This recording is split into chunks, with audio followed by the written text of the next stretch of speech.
Hey, all right. We are going to talk about one of the coolest moves in hooping, one of the most fun ones to do, one of the most fun ones to watch, and that is the two-beat weave. First, I'll show you what it looks like, then we'll break it down.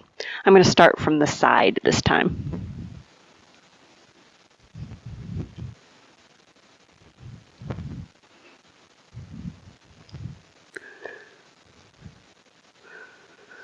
And from the front, much less impressive from the front.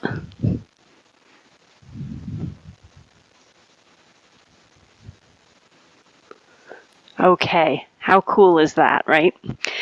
For this move, you definitely want to be very familiar with the forward weave. In particular, you want to be very familiar, very comfortable with having it very strong in your non-dominant hand. A lot of times we're really good at it with our strong hand, but if we don't also have it really down very comfortably in our non-dominant hand, this isn't going to work. So definitely give yourself plenty of practice with the regular forward weave. And we have a video on that, so do check that out. It is linked in the description below.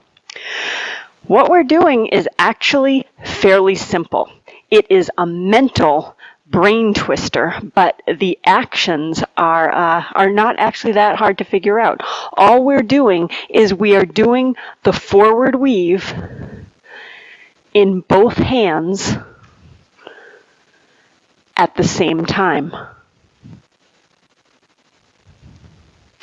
Now, it does take some time and some patience to figure this out, but the weave in one hand is really not at all a complicated move, so you just have to have some patience as your brain and your body figures out how to put them together on both sides.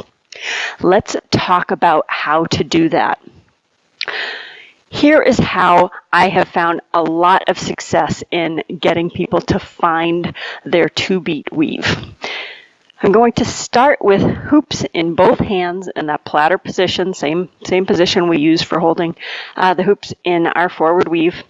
And I am going to start with my strong hand, that happens to be my right hand. My strong hand, I'm going to cross over to the other side of my body to the inside of the other hoop. I'm now going to start referring to these hoops by their color, all right? So I am going to cross the blue over to the inside of the yellow, cross the yellow over to the other side of my body, uncross the blue to the inside of the yellow, uncross the yellow. Now I'm basically back in the starting position for both of them. Let's do that again. Cross blue to the inside, cross. Uncross blue to the inside, uncross. Cross to the inside, cross. Uncross to the inside, uncross. If you just keep doing that for a while, you're going to get comfortable with it, you're going to be able to add speed, and you're going to find yourself quickly, or maybe not so quickly, but eventually in that two-beat weave. Let's talk about a couple of other things to keep in mind here. One of them is one of the reasons we work so hard on keeping nice straight planes, really trying to keep track of those railroad tracks, right? We talk about that with the forward weave, is if you don't have nice clean planes with your weave, if you're in the habit of having circles, big circles pass in front of your face because your planes are not clean, these hoops are going to smash into each other. That is just not going to work. Even though your planes might not be nearly as clean when you're working with two hoops as when you're working with one, if you have a basic strong foundation of good clean planes on both sides, really the hand knowledge of trying to keep those hoops nice and straight, of trying to roll out the hoop in front of you so you're seeing the knife edge of it. Roll out the hoop in front of you, knife edge, roll it out, then that is really going to serve you well when you start putting this together and adding speed. Another thing I'll mention, the most common way people mess this up in the beginning is to do something like this. Blue yellow, yellow, blue. You want to make sure that you're alternating the hoops because otherwise they're just going to kind of tangle themselves up. So it's blue, yellow, blue, yellow, blue, yellow, or whatever works for you is kind of identifying and naming those hoops.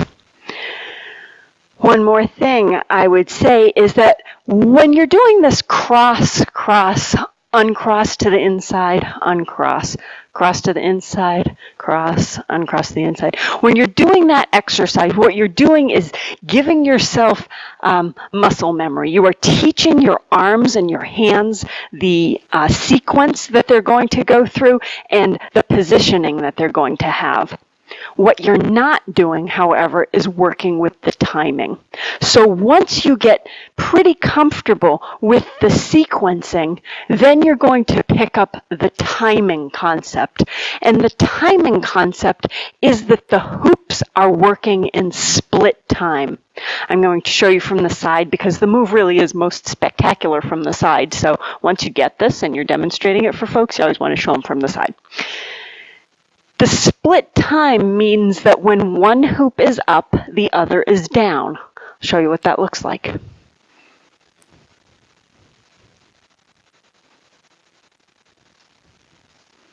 Okay, when we're going like this, we're not getting that time, obviously. The way I like to get that time to start things off in the proper split time is I like to think of, I always start with this hand. Not always, you should learn to start with both hands. But if I'm starting with this hand, then I think of it as kick-starting my other hoop. My blue hoop is going to kick-start the yellow hoop as it comes over. That is what's going to help me determine that split time. Knocks that one up, and there we go. I'll show you that from the side. Blue hoop comes over and kick-starts the yellow one.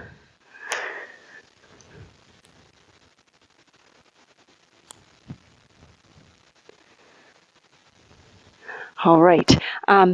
You might think of it as the hoops chasing each other. And in fact, a lot of folks call this the chase weave for exactly that reason. And you can see that a little bit better from the front, the way they are moving in the same path, but just at different times. The key thing with this move, besides being very proficient with your weave on both sides, is patience.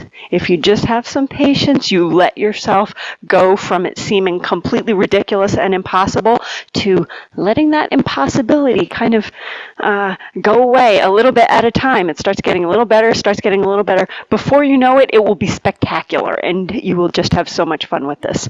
Once you've got it down really strongly, try starting with your other hand. It is very different because the hand that you start with is always the arm that's on the bottom when your arms are crossed. So if I'm starting with the blue hoop, when my arms are crossed, the blue hoop arm is on the bottom. If I start with the yellow hoop, then when my arms are crossed, the yellow hoop arm is on the bottom. These feel very different. Feel like completely different moves, but it will serve you well, especially when we get to the 3-beat weave later on, to be able to have either hand on top and on bottom comfortably. So worry about that later. Just get it down with starting with your strong hand. Go nice and slow, have fun with it, and before you know it, you are going to have an incredible 2-beat weave. Good luck with it.